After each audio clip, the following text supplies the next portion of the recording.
वसुदेवसुतं देवं कंसचाणूरमर्दनं देवकी परमानंदं कृष्णं वंदे जगद्गुरु श्री गोपाल कृष्ण। उपस्थित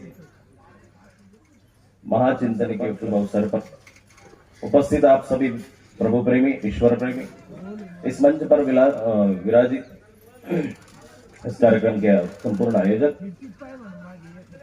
इस तेलंगाना प्रांत में ईश्वर धर्म का संप्रेषण करने वाले, ईश्वर नाम की महिमा किस प्रकार से होनी चाहिए, किस प्रकार से ईश्वर नाम का गुंजन होना चाहिए, इसके लिए अपनी सारी उम्र जिन्होंने गवाई है, ईश्वर धर्म में लगाई है, ऐसे हमारे धर्म के बड़े बुजुर्ग महंत आदरणीय श्री परम पूज्य मसाले बाबा जी,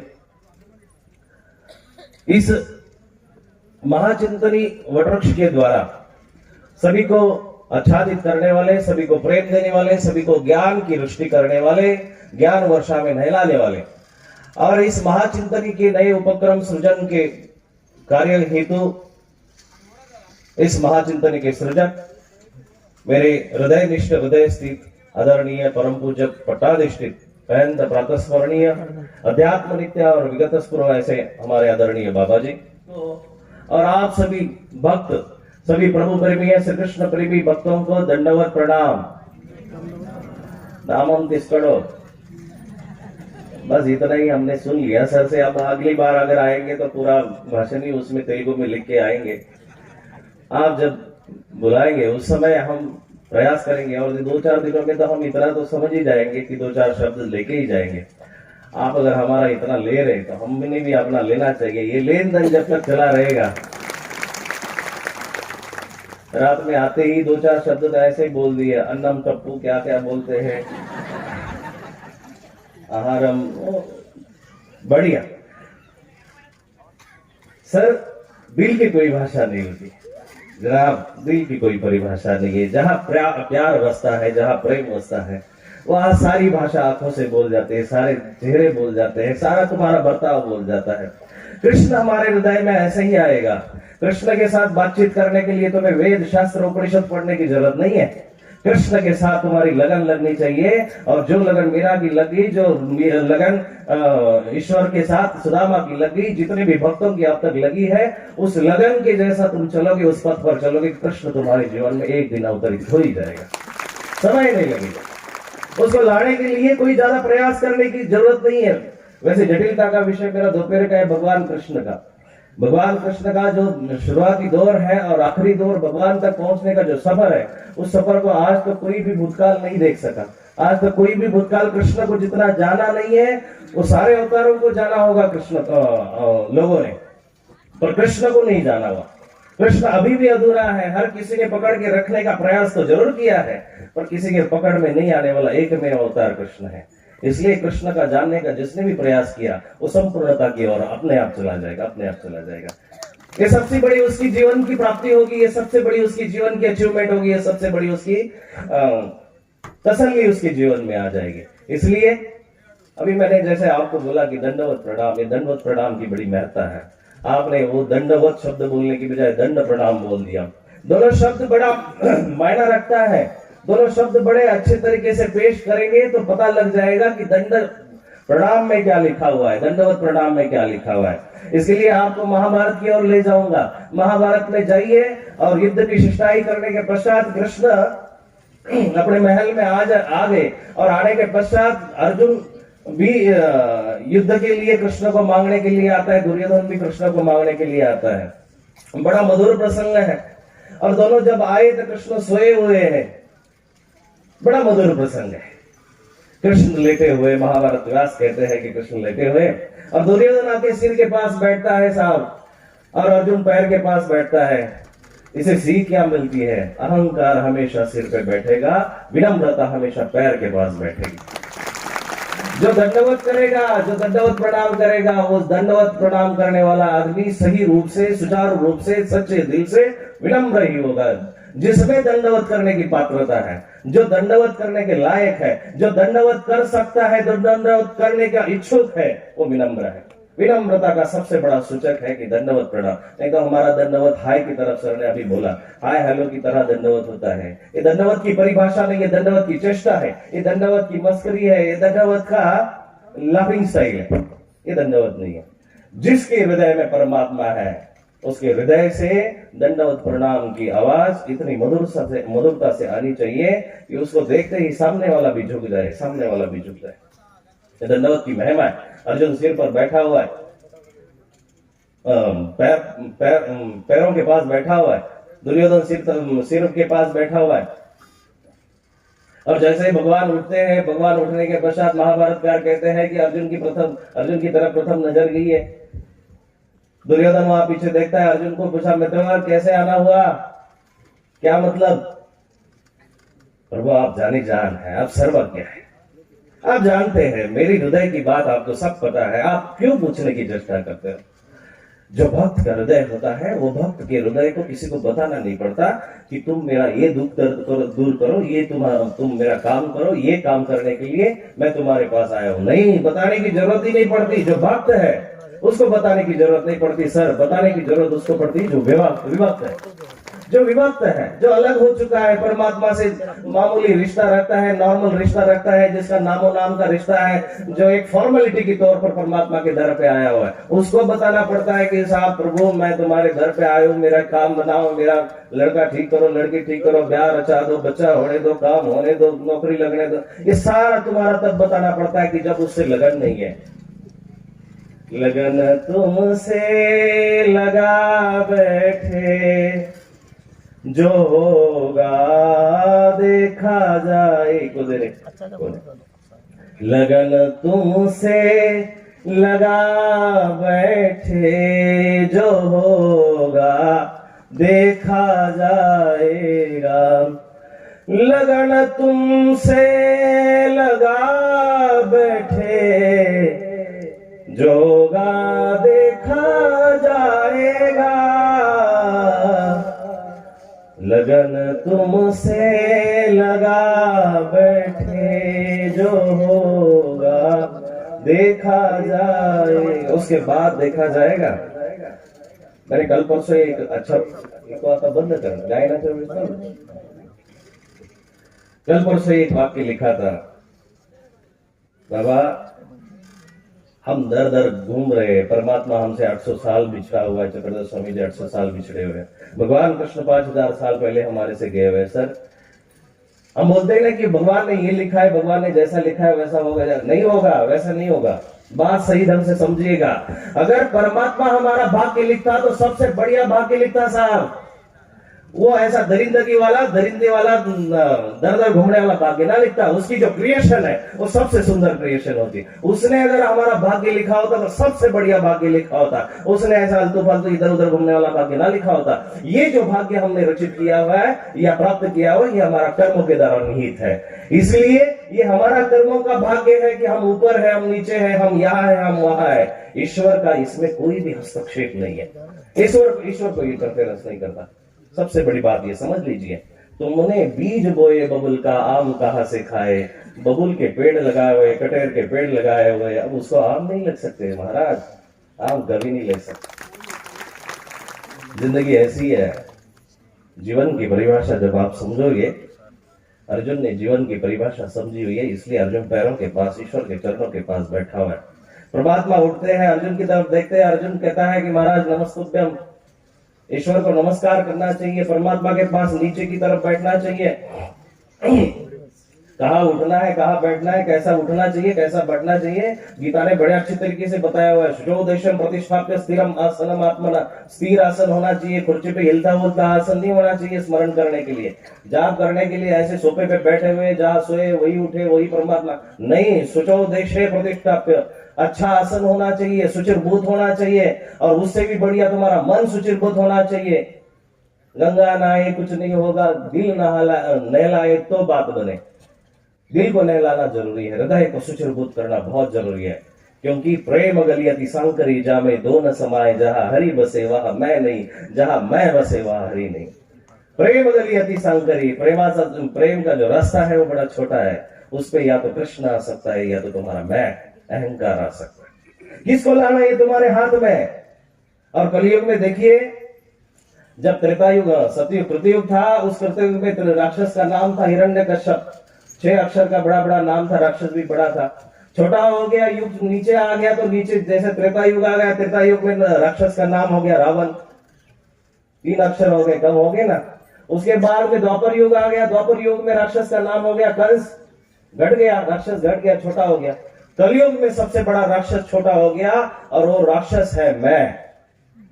कलयुग में सबसे बड़ा राक्षस है अहंकार, तुम्हारा मैं।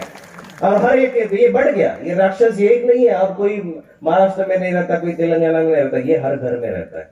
और जब तुम्हारे हृदय का राक्षस मरेगा ना साहब, कृष्ण को आना ही पड़ेगा, आना ही पड़ेगा। तुम्हारे हृदय का मंदिर जब बनाओगे, तुम्हारे हृदय में जब तुम सुचिरबोध करोगे, झाड़ू लगाना है तो बाहर बंगले में काम वाली जो है, काम वाला जो है, वो झाड़ू लगा के चला जाएगा, कोई बात नहीं है। घर में झाड़ू लगाना बड़ा आसान है। मन मंदिर में झाड़ू लगाए और उस पे कोई अच्छा आसन बिछाए और उस पे कृष्ण को बुलाए, कृष्ण को दंडवत प्रणाम डाले। ये तुम्हारे जीवन की सबसे बड़ी प्राप्ति है, सबसे बड़ी प्राप्ति है। जिस दिन तुम्हारे अंदर परमात्मा आ जाएगा, वो सबसे बड़ी तुम्हारी जीवन की संपूर्णता है।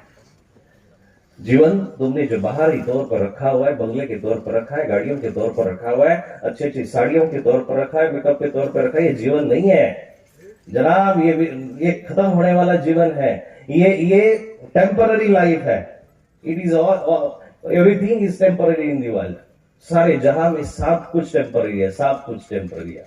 बस एक उसका नाम अनंत है। इन्फिनिटी की ओर अगर जाएंगे तो देखा जाएगा उसके अलावा कोई भी अनंत नहीं है, उसके अलावा कोई भी अनंत नहीं है।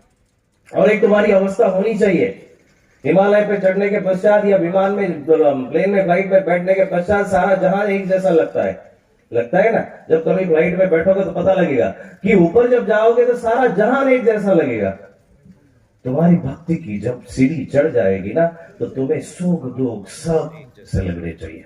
सुख सुख दुख के समय कृपा लाभा लाभो जया जय। भगवत गीता इसको बड़ा अच्छा प्रमाण देती है कि तुम जब ऊपर उठोगे ना, तुम भक्ति करते हो, तुम्हारे अंदर परमात्मा है, तुम्हारे अंदर अगर जीवन की कोई परिभाषा तुमने सीखी है, तो तुम्हारा जीवन इस प्रकार से उठना चाहिए कि तुम्हारे जैसा कोई ना बने, तुम्हारे जैसा कोई ना हो, और तुम्हें देखकर कोई ना कोई ऐसा देखे, ऐसा चले कि उसके जैसा मैंने बनना है।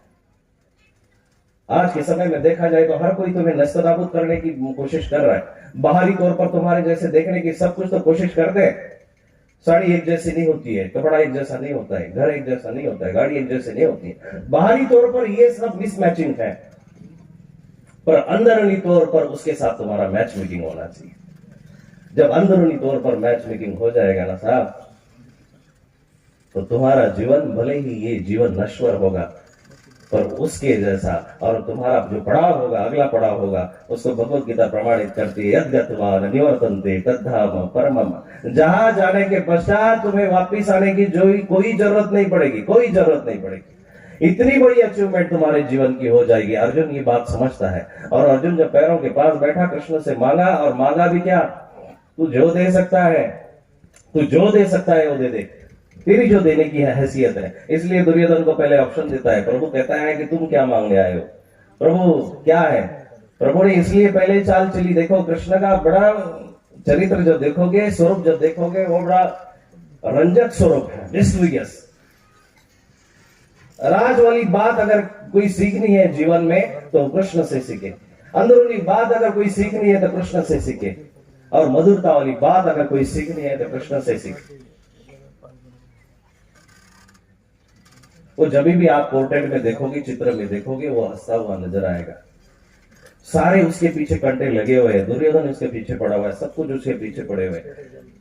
दुर्योधन का इतना पता है कि अर्जुन में कोई ताकत नहीं है। दुर्योधन के पास कर्ण जैसे विद्वान है, रण संग्रामी है, भीष्म जैसे लोग हैं, सब कुछ है। उसको पता है अर्जुन पांडव मेरा कुछ भी बाल बाका नहीं कर सकते, कुछ भी उखाड़ नहीं सकते। पर इसके पीछे ये जो ताकत है ना, ये ताकत बड़ी जहरीली है, ये ताकत बड़ी खतरनाक है। और ये ताकत, ये सुदर्शन की ताकत जिसके भी पीछे आ गई जनाब, जिसके भी पीछे आ गई, उसका बाल बाका नहीं होता, कभी भी बाल नहीं बाका हो सकता। तुम्हारे जीवन की, अब परसों किसी की मर्सिडीज किसी की मर्सिडीज थी, बड़े विद्वान, बड़े अच्छे बिजनेसमैन थे, GLA कोई मर्सिडीज का अपग्रेडेड वर्जन था। उसको पूछा कि भाई जी कैसी ये गाड़ी? कहता है इसमें 26 एयर बैग्स है। हमारे साधारण गाड़ियों में 4 होते, किसी में 6 होते, किसी में 8 होते, किसी में 2 होते। कहते 26 एयर बैग है। कहता है इसमें क्या होगा? कहता जब भी कोई हादसा हो जाएगा तो इससे हम बच निकलेंगे। पर एक बात जरूर याद रखिए, तुम जितना भी बचने की कोशिश करोगे ना, उससे आगे के रास्ते उसके पास है, उसके आगे के रास्ते उसके पास है। इसलिए उससे बचने की कोशिश मत करो, उसके समीप जाने की कोशिश करो। और जब तुम समीप जाओगे तब तुम्हारे अंदर परमात्मा को विराजित होना ही पड़ेगा, विराजित होना ही पड़ेगा। अर्जुन ने जब मांगा, ईश्वर से मांगा तो सबसे बढ़िया मांगा। दुनिया का सबसे उत्तम देने वाला जब सामने बैठा हुआ है तो ऐसा साधारण ऐरा गहरा नहीं मांगना चाहिए। तुम कूड़ा करकट मांगते हो, तुम प्रपंच मांगते हो, तुम संसार मांगते हो, तुम गरीबी मांगते हो, तुम दरिद्रता मांगते हो, तुम अमीरी मांगते हो, तुम गाड़ी मांगते हो, तुम क्या क्या मांगते हो। तुम्हारा मांगना कभी भी नहीं खत्म होने वाला, कभी भी नहीं खत्म। मांगना है तो ऐसा मांगिए कि जो कभी ना खत्म हो, कभी ना खत्म हो। बड़ा अच्छा छोटा सा दृष्टांत है। राजा ने आवाज लगाई कि गांव में जिसको भी कोई मांगना हो मेरे पास आ जाए, जिसको भी कोई मांगना हो मेरे पास आ जाए। तो जिसको जो जो कमी थी, किसी ने बर्तन मांग लिए, किसी ने कपड़े मांग लिए, किसी ने गाड़ी मांग ली, किसी ने जमीन मांग ली, किसी ने घर मांग लिया, किसी ने बंगला, अनेक अनेक प्रकार से मांग लिया। छोटी सी बच्ची थी, बच्ची वो भी मांगने के लिए आई थी। सामने आई तो बच्ची सादा राजा के पास गई और राजा से कहने लगी कि राजा साहब मैं भी मांगने आई। राजा कहता बेटा ये सारा प्रदर्शन लगा हुआ है, तुझे जो मांगना है मांग ले, तुझे जो मांगना है मांग ले। राजा साहब मैं ये चीज मांगने नहीं आई। फिर क्या मांगोगे बेटा? मांगो जो मांगना है। मैं आपकी गोदी में बैठना चाहती हूँ। राजा को उसने कहा कि मैं आपकी गोदी में बैठना चाहती हूँ। वो राजा के गोदी में जैसे बैठ गई और राजा ही उसका हो गया ना। अब उसको किसी संसार की क्या जरूरत है, सब उसका हो गया। जब राजा की गोदी में बैठी हुई है तो राजपाट उसका है, सब कुछ उसका है। तुम्हें जगह मिल रही है, बस वो जगह तुम्हें चुननी नहीं आ रही है। जगह का चुनाव तुम्हारे दिल से नहीं हो रहा है। इसलिए अर्जुन ने जो चुनाव किया ना, उसका परिणाम बड़ा अच्छा है। और अर्जुन का चुनाव जो है, सही ढंग से गीता को आप पढ़ेंगे, महाभारत को आप सुनेंगे तो पता लग जाएगा। अर्जुन का चुनाव युद्ध जीतने के लिए नहीं है, और कृष्ण का भी अर्जुन के प्रति जो चुनाव है वो भी युद्ध जिताने के लिए नहीं है। बस एक महायुद्ध जब विचलित होगा, जब एक महायुद्ध उस स्तर पे जाकर रोएगा तो उसको मैं उभारने के लिए वहां खड़ा होना चाहिए। ईश्वरीय कार्य है। परित्राणाय साधुनाम विनाशाय च दुष्कृताम। ईश्वर किसी को जिताने हारने के लिए नहीं आता। तो उसको मारना उसके अरे नाखून के बराबर, बाल के बराबर बात है। ऊपर से भी रिमोट हिला सकती है, उनको मार सकता है। उसने वहां से उनको मारने के लिए अवतार नहीं किया। धर्म संस्थापनार्थाय संभवाम, धर्म की फिर से स्थापना करना चाहिए, करने के लिए, धर्म को फिर से उजागर करने के। और ऐसे हरे हुए अर्जुनों के लिए वो आता है, ऐसे हरे हुए अर्जुनों के लिए आता है। गीता की सबसे बड़ी निर्मिति जो है वो तुम्हारे हमारे लिए है, तुम्हारे हमारे लिए। गीता सिर्फ पुस्तक नहीं है, गीता सिर्फ ग्रंथ नहीं है, गीता जीवन की विद्या है, जीवन की विद्या। इस जीवन विद्या को जिसने भी स्वीकार किया वो फिर आखिर पे जाके वो उसको पता लग जाता है ईश्वर की परिभाषा क्या है, ईश्वर की परिभाषा क्या है। देखो जगत में सबसे बड़ी बात यह है, जगत में शांति निर्माण करना बड़ा औखा है, बड़ा मुश्किल दुष्कर कार्य। उद्रेक अगर निर्माण करना हो तो 48 घंटे की बात है। 48 घंटे में अर्जुन हरा हुआ उभर गया और महाभारत का युद्ध जीत गया। किसी को उंगली देना हो ना, 48 मिनट या 2 मिनट भी काफी है, पर किसी को शांत करना है तो बहुत मुश्किल की बात है। इसका उदाहरण दुर्योधन है। भगवान शिष्टाई करने के लिए जाते हैं और ये सारा प्रपंच दुर्योधन का देखकर कृष्ण कहते हैं कि अरे दुर्योधन, तू तो बड़ा बचपन में विद्यावंत था, बड़ा ही नामधारी था, बड़ा ही तू होशियार बंदा था। इतना विद्वान होने के बावजूद भी तू ऐसे धर्म करता है, करता है, 5 गांव भी नहीं दे सकता। अरे धर्म की कुछ परिभाषा तुझे पढ़ती है, आती है? दुर्योधन के शब्द है, शास्त्र कहता है कि जानामि धर्म नचि में प्रवृत्त। प्रभु मुझे पता है तू योगेश्वर है, तू भगवान है, कृष्ण है, तू सब कुछ है, तू अनंत नायक है, सब कुछ है, पर जाना भी धर्म नच में प्रवृत्ति। मुझे सब धर्म पता है, कैसे किसी के साथ बर्ताव करना चाहिए, कैसा किसी को नहीं खाना चाहिए, किसी को दुश्मनी नहीं करना चाहिए, द्वेष नहीं करना चाहिए, सब पता है।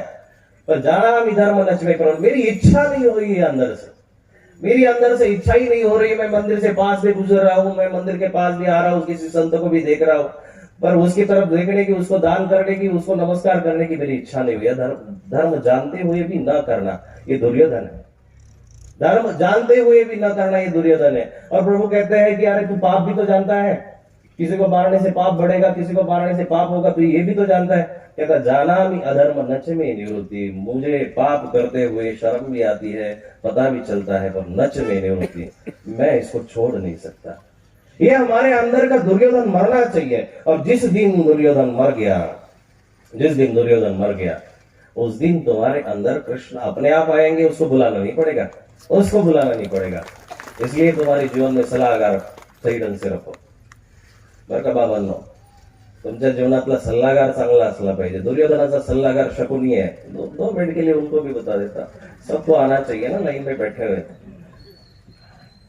तो आमच्या जीवनातला सल्लागार चुकीचा आहे. दुर्योधनाचा सल्लागार शकुनी आहे आणि दुर्योधन वारंवार सल्लागार बदलवतो, वारंवार त्याचा वेळोवेळी सल्लागार बदललेला आहे. आणि दुर्योधनाचा सल्लागार बदलल्यामुळे त्याच्या जीवनामध्ये अपयश आलं. अर्जुनाचा सल्लागार शेवटपर्यंत एकच आहे, शेवटपर्यंत एकच आहे. आखिरी तक कृष्ण का साथ अर्जुन ने छोड़ा नहीं, अर्जुन का साथ कृष्ण ने छोड़ा नहीं. अर्जुन का आखिरी तक सल्लागार कृष्ण है, सलाहकार कृष्ण है. इसलिए अर्जुन के पास जीत है. और व्यास भी आखिर में कहते हैं कि यत्र योगेश्वर कृष्ण यत्र पार्थो धनुर्धर, जहां जहां कृष्ण है. ठीक है, वेळ झाले बाबा सांगा. जहां जहां कृष्ण है वहां विजय है, सब कुछ है, श्रीमंती है, वहां अमीरी है, वहां तुम्हारी विलासिता है, ऐश्वर्य है, उपभोग है, समृद्धि है, सब कुछ वहां है. जहां यत्र योगेश्वर कृष्ण, योगेश्वर कृष्ण तुम्हारे जीवन में होना चाहिए और वो कृष्ण तुम्हारे पास है तो कोई भी चीज देखने की जरूरत नहीं है. कोई भी व्यक्ति पीछे नहीं दे सकता, देख नहीं सकता. तुम्हारे जीवन में जो भी अमीरी आई है, जो भी संपन्नता आई है, इसका दुरुपयोग मत करो. ये तुम्हारे जीवन में अगर आई है तो ये समाज के उपलब्ध में होनी चाहिए, ये समाज के उपयोग में होनी चाहिए, समाज के लिए होनी चाहिए. और तुम्हारे पास कोई मांगने के लिए भी आता है, कोई सहायता मांगने के लिए भी आता है, कोई अपनी मदद भी मांगने के लिए आता है, उसको नकारो मत. सबसे बड़ी इंसानियत यह है सर, दिन में ही गुड़ पर मक्खियां बैठती है, रात में कभी नहीं बैठती. दिन में ही मक्खियां बैठेगी. गुड़ अगर रखा हो, मीठा अगर रखा हो तो उसमें दिन में ही बैठेगी.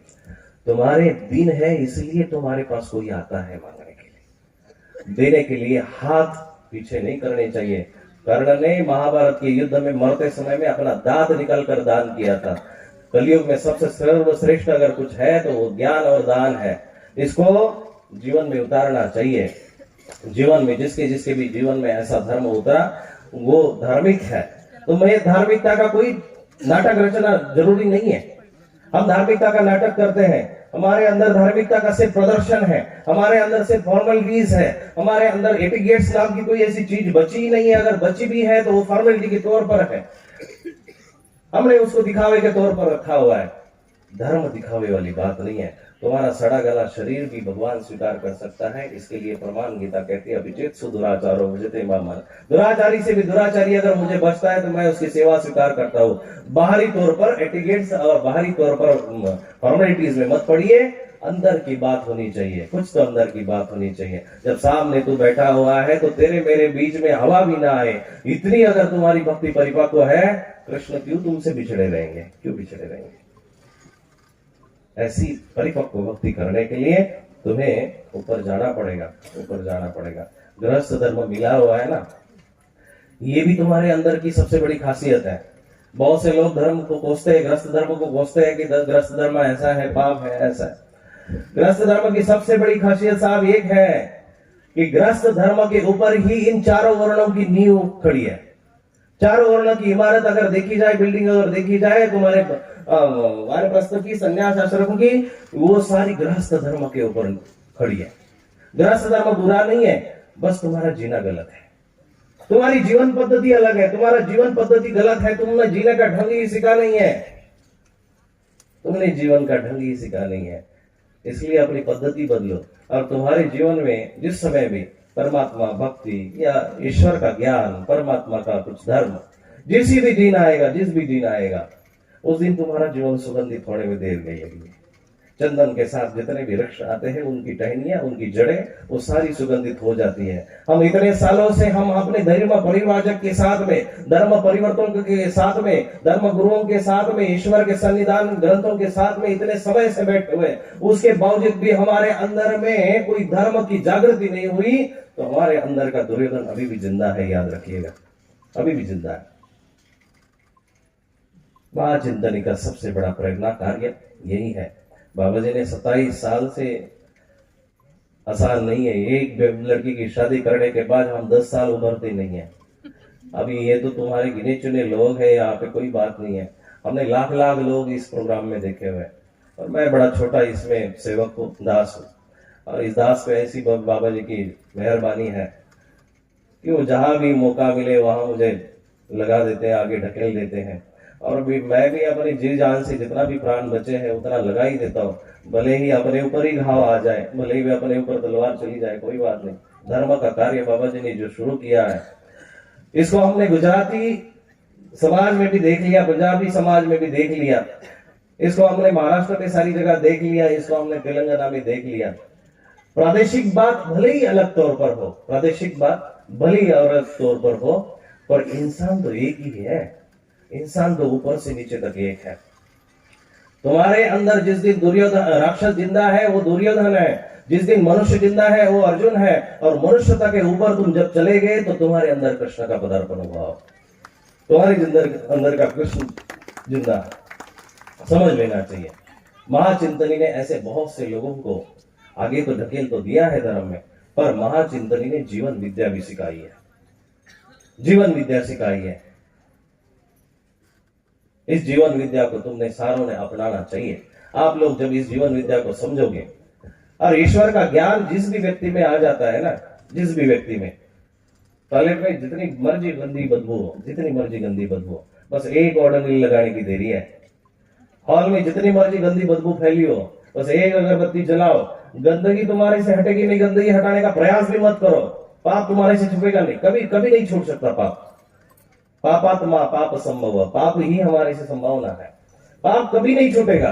पर उसके ऊपर तुम्हारे पुण्य की अगरबत्ती जलनी चाहिए, उसके ऊपर तुम्हारा पुण्य जिस दिन भी चलना शुरू हो जाएगा, उस दिन सारा जीवन महक जाएगा, खुशबू फैल जाएगी, खुशबू फैल जाएगी। जीवन में प्रेम से रहना बहुत जरूरी है, प्रेम से रहना। हम हर व्यक्ति के साथ झगड़ कर, हर व्यक्ति के साथ मन मुटाव करके, हर व्यक्ति के साथ हम अपना दिल तोड़कर हम जीवन चला रहे हैं। ये जीवन की तुमने कोई परिभाषा समझी नहीं है। जीवन जीने का ढंग ही हमें आया नहीं है। जीवन जीने का ढंग अगर सीखना है तो गीता सीखी है। दोपहर के सत्र में मैं कुछ बताऊंगा जीवन जीने की कला, जो कृष्ण से सीखनी चाहिए। कृष्ण तुम्हें गीता तो 48 मिनट में बता के चल चुका है, पर उसने सारा जीवन अगर देखा तो उसके ऊपर महाभारत रची गई है। उसके जीवन के ऊपर महाभारत है, उसके तत्व ज्ञान के ऊपर इतना सा ग्रंथ है। उसका तत्व ज्ञान बड़ा छोटा है, पर उसके चलने बोलने की जो भाषा है, परिभाषा है, वो हमने सीखनी चाहिए। इसलिए मेरे पीछे बोलिएगा, बाबा जी ने मुझे आज्ञा दी है। अधरम मधुरम वदनम मधुरम, अधरम नयनम मधुरम हसितम मधुरम,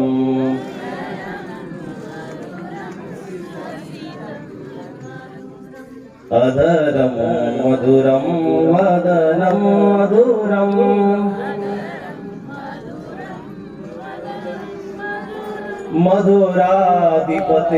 मधुराधिपतेरखिलं मधुरम,